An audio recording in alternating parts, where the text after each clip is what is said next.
नमस्कार, मी संतोष लहाने. संतोष लहाने आपल्या युट्यूब चॅनलमध्ये महाराष्ट्रातील सर्व परीक्षार्थींचं मी स्वागत करतो.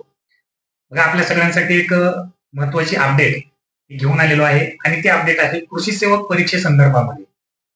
तर नेमकं काय ही अपडेट आहे ते आज आपल्या व्हिडिओमध्ये जाणून घेऊ. त्या अगोदर चॅनलवर जर तुम्ही नवीन असाल तर चॅनल सबस्क्राईब करायला विसरू नका. तर बघा, आपल्या सगळ्यांना माहिती आहे की माननीय मुख्यमंत्री आदरणीय देवेंद्र फडणवीस साहेब यांनी प्रत्येक विभागाला एक आपला 150 दिवसांचा जो आराखडा आहे तो सादर करण्यासाठी सांगितलेला आहे. तर त्यानुसार नेमकं कृषी विभागामध्ये सध्याच्या काय घडामोडी घडलेल्या आहेत किंवा आजपर्यंत नेमक्या कोणत्या प्रोसेस ह्या झालेल्या आहेत ते आपल्यापर्यंत मांडत आहे.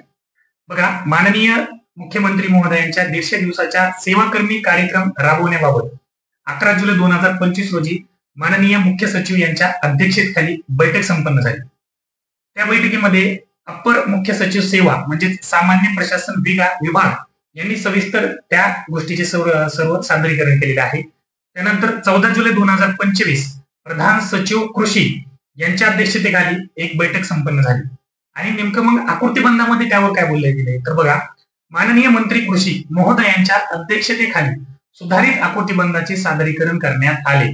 याचाच अर्थ आकृतीबंध तो सादर झालेला आहे. माननीय मंत्री कृषी महोदयांच्या सूचना विचारात घेऊन सुधारित आकृतीबंधाचा प्रस्ताव आजच सादर करण्यात यावा. म्हणजेच या घडामोडी कधी घडलेल्या आहेत तर 14 जुलै 2025 रोजी. ही सगळ्यात मोठी अपडेट आपल्यासाठी आहे.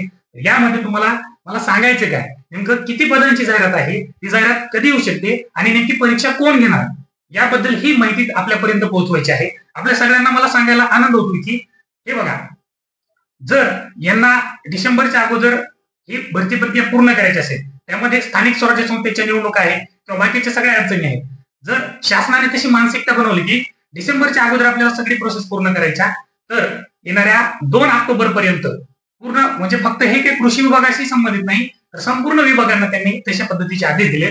2 ऑक्टोबर पर्यंत तुमचे संपूर्ण जे काही सध्याचे काम आहे ते कामकाज सगळं आकृतीबंध असेल, सगळ्या गोष्टी असतील, जाहिरातीपर्यंत किंवा 2 ऑक्टोबर पर्यंत जाहिरात 100% पण पडू शकते. आता ती मानसिकता आहे शासनाची की तुम्ही किती दिवसामध्ये पुढच्या परीक्षा कंडक्ट करणार आहात, मग टीसीएस आयबीपीएस कडे द्यायची का मग काय 2026 मध्ये एमपीसी कडे द्यायची हे कन्फर्म नाही. परंतु त्यामध्ये तुम्हाला सगळ्यात महत्त्वाचे अपडेट म्हणजे आपल्या 2109 जागा या वाढलेल्या आहेत. कृषी सेवकच्या 2109 जागांचा वाढीव प्रस्ताव ठेवण्यात आलेला आहे आणि तो जवळपास मान्य सुद्धा झालेला आहे. त्यामध्ये 2109 जागांची भर पडलेली आहे आणि बाकीच्या मागच्या भरतीतील काही रिक्त जागा अशी एकंदरीत जवळपास 2500 प्लस म्हणजे आतापर्यंतची सगळ्यात मोठी जाहिरात म्हणायला हरकत नाही. 2500 प्लस जागांची जाहिरात येणार आहे आणि यानंतर कमीत कमी 3 ते 4 वर्ष जाहिरात आपली पडणार नाही, हे तितकंच खरं आहे.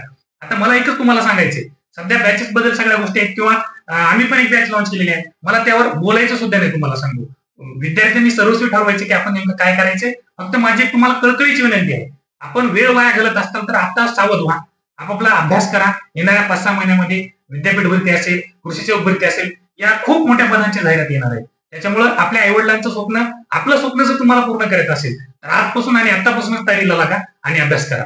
एवढीच ही आजची अपडेट होती. बाकी सविस्तर तुम्हाला मी संध्याकाळी आपल्या लाईव्ह मध्ये सगळ्या गोष्टींचा जो काय आपला पुराव्यासहित, तुम्हाला सगळ्या गोष्टी पुराव्यासहित पाहिजे असतात, कारण आम्ही कोणत्या अधिकाऱ्यापर्यंत किंवा कोणत्या लेवल पर्यंत जातो ते आमच्या मला माहित आहे. ही जी माहिती आहे ना ते सहज आणि सोप्या पद्धतीने मिळत नाही. तुम्हाला जे की आपला ऑफिसर्स विजन टेलिग्राम चॅनल आहे, यावर सगळ्या गोष्टी किंवा सगळ्या गोष्टींची पूर्तता करण्यात येईल. तुमच्या सगळ्या गोष्टींचं शंकेचं निरसन करण्यात येईल. त्याच्यामुळे काळजी करू नका. सगळ्या गोष्टी जे आम्ही बोलतो ना ते करून दाखवतो आणि तुमच्यापर्यंत ऑथेंटिक माहिती देतो. व्हिडिओ आवडल्यास लाईक करा, सबस्क्राईब करा, जास्तीत जास्त शेअर करा.